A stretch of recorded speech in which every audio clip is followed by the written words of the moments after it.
Hey, what's up? It's Danny McLaughlin. Welcome back to my YouTube channel. Today we're actually going over to my buddy Chad's house. Chad is a friend of the channel. I built him that John Mayer pedal board a couple videos ago. That's actually my most popular video, so thank you guys for making it so popular. If you want to check that out, if you haven't seen it yet, it's a pretty cool video. You can check it out here or here. I don't know.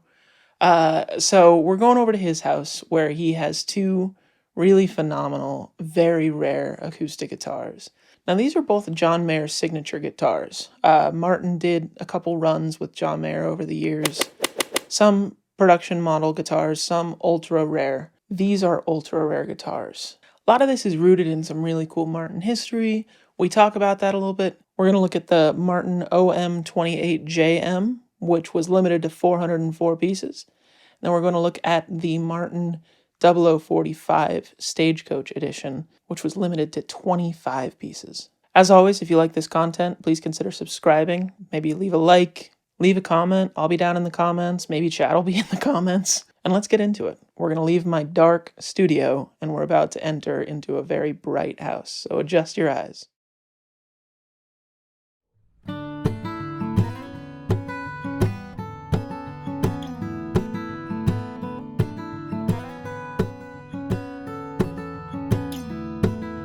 So I had the OM-42 Martin. That was my first Martin I ever bought, and I've always just been a Martin guy. It's just like my dad had Martins when I was growing up, and that's kind of all I knew. Like I never was going to gravitate towards another brand.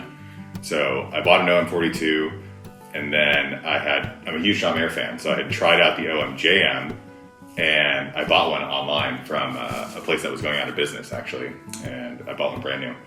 And on the Instagram, OM-28jm Owners Club, yeah, that's my buddy Tyler. Oh, cool. He had one, and I actually didn't know him then, and I DM'd him, and I was like, hey man, do you have one for sale by chance?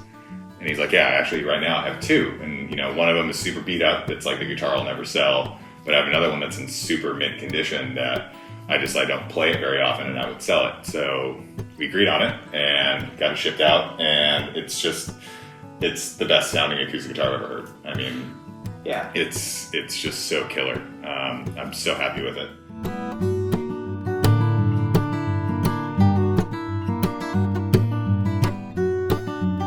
Believe it or not, it took me, I would say 2-3 months to really start to play it a lot. I kept playing my own 42, and then one weekend I think I was going to go to my buddy's house. I'm like, I need to make better friends with this guitar. Like it's sitting in my room, and it was a lot of money, and I need to start playing it more. Or else I'm just going to sell it. And I did that, and after that I sold all my other acoustic guitars. And after I really started playing it, put fresh strings on it, because I didn't even change the strings because I just wasn't playing it. And it's just been my go-to since then, and it's been amazing.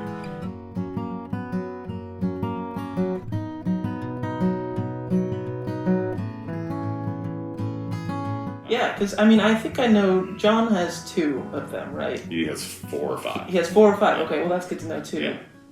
But he has kind of a number one, doesn't he? The one with the little... The mark, the pick mark, exactly. Yeah. And you can tell that just is like his friend. Is probably his best friend that he's written a ton of songs on. Yeah, and so that's cool that you're making that same connection with this guitar. 2004, right? Or 2003? 2003, I think they made. It was a run of 404.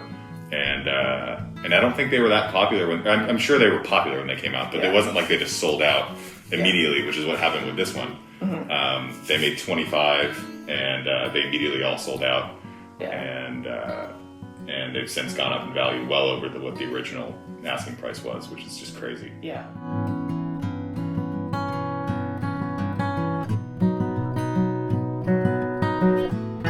Any cool quirks to this guitar that you have to share? This one here? Either of them. Oh, I know for a fact with the 28jm, the Big Pilot sign on the guitar. That's what's super cool, and that's what differentiates it. I mean, there's not really visually that much of a difference between the 28 and the OM-JM, the production model, the current one, other than this inlay and some aluminum. I think it's aluminum inlaid into the headstock, and then the bridge. Yeah. And I think that's it. And the toner is a little bit darker. This is like all the 28jms that I've seen that are played are a little bit oranger than the OM-JMs. So like the tint.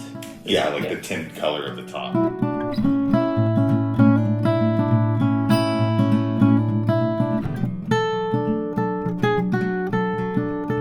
and I love it. That was what drew me to it originally. Is I love the orange tops. I think it's awesome. Oh yeah, I mean it looks so clean and so nice. Yeah. And in the 0045, the neck is huge.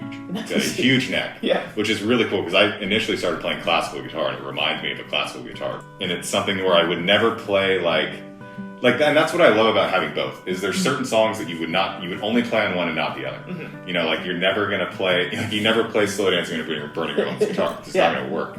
But neither would you play Badge and Gun on this guitar, in my opinion. Like, I would only play that on a 0045 or a 00 style guitar. Yeah.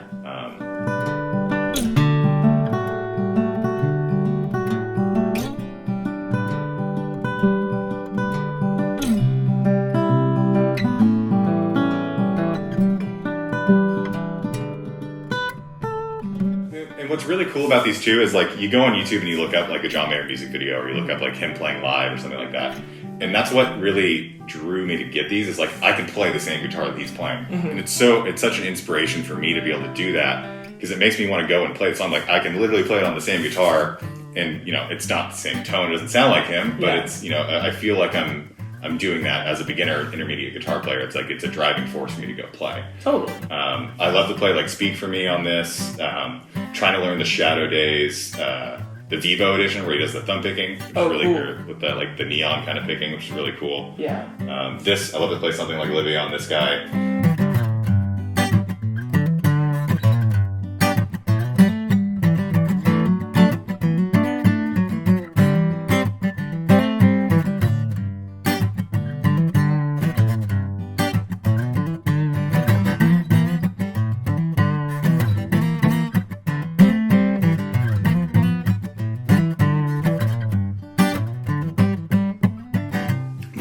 I love them, and these have been, you know, I had a bunch of acoustic guitars at one point, and I just realized I don't really want to play anything except these two. Yeah, so you've really kind of refined down to like the core group, huh? Right, exactly. You said you had an OM-42 at one point? Or not an OM-42, the 0042. I had the 0042, and it's the same thing that happened with this, is I bought the 0042, like, because I loved it, but I couldn't find one of these, the 0045, and then 2 weeks later, of course, one comes my way, so I bought that, and then I sold the 0042 to my buddy.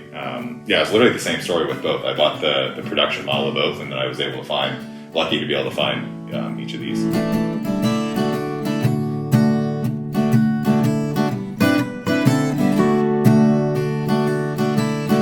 But I mean, that's kind of the big reason why I wanted to buy them is it's so cool to be able to, like, you know, you have your guitar guy that you look up to, and you can have the same stuff as him, and then it motivates me to play. And that's the biggest thing, you know. If you're not a professional musician, the hardest thing is getting motivated to play all the time. Totally. And so these do it for me. It's awesome.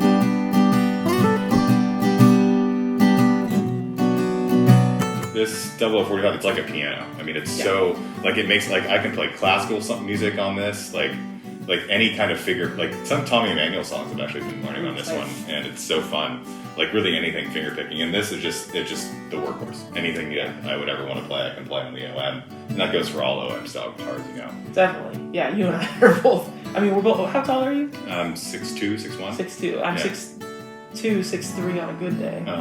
And like, you know, you would think that Dreadnaughts would be the move, but they're really just not. It's so uncomfortable. Yeah. Like, I had a D42 also when I had my OM-42, and I literally didn't play it at all because it's so uncomfortable. It's so fun. Yeah, your arm starts falling asleep. Mm-hmm. And you know, it's interesting with John Mayer too, how he wears the guitar a little lower too. Mm-hmm. You know, so it almost feels a little bit more like an electric when you're playing like a smaller guitar like that. For right. Sure. Right. Yeah, he has the D45 is the other limited Martin. And I've seen a couple of those, and they've come up on the market. But again, I'm not drawn to playing a Dreadnought. Mm-hmm. So these were kind of the go-to to get. Yeah, man.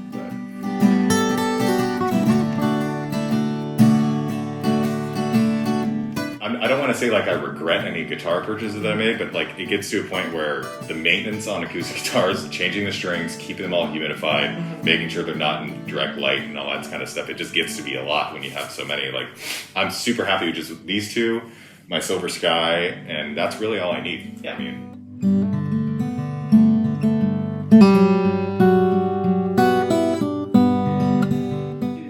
value of having something really cool and nice, but also enjoying that cool and nice and maintaining it. And then one day when it gets time to pass it on, if you ever do pass these on, I mean, these are killer. You know, you've enjoyed it enough, but you kept it in good enough condition. Absolutely. Because you do keep the collection small. Absolutely. Yeah. And that's the thing, is it's so hard to do that when there's a lot of them, because it's just the time and even changing strings. Nobody likes changing strings. It's such a pain to do with 10 guitars. It gets to be a lot. But definitely these are things that I don't think I could sell, because I can't find another one. Yeah. It's not a matter of money. It's just a matter of like finding another one. I know of one other one that's for sale that my buddy has not listed anywhere. Yeah. But he wants a little bit too much money, and like if I sold it, like if I had to buy it back, that was the one I would get. But like there'd be no reason for me to sell it. And this thing, I could never find one. Yeah. With the same woods and in the same condition. I mean, I bought it and it was pretty much brand new. Yeah. The guy never played it, but yeah, man, they're awesome. I could talk for days about them. They're just the best guitars.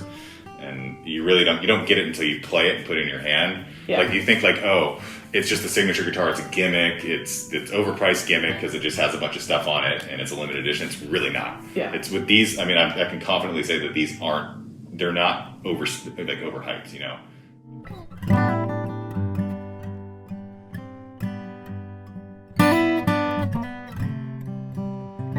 Like the headstock in this is so unique. I mean, the 42, the production model has, I think it's CF Martin down the middle, but just the intricacy of everything is so amazing. I read or heard in the interview that that Mayer did with, I think it was at NAMM or something, he was announcing guitar. He talked about how everything was supposed to be ornate and it was supposed to be something that was like valuable and I think they really pulled it off. They did an amazing job. Yeah. And it's just, I mean, it's a Martin. It's just a classic Martin. I mean, you even see the ornateness on the tuners, you know, and all the carved, do you know what metal that is?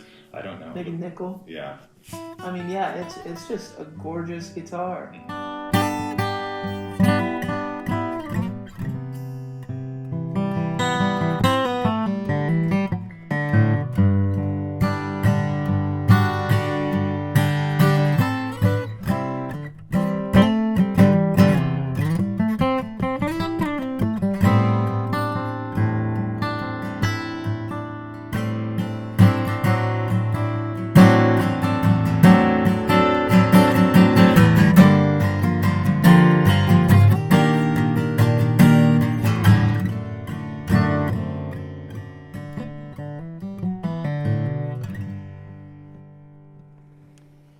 That kind of came out of nowhere. That was the coolest version of acoustic gravity I've ever heard. Yeah?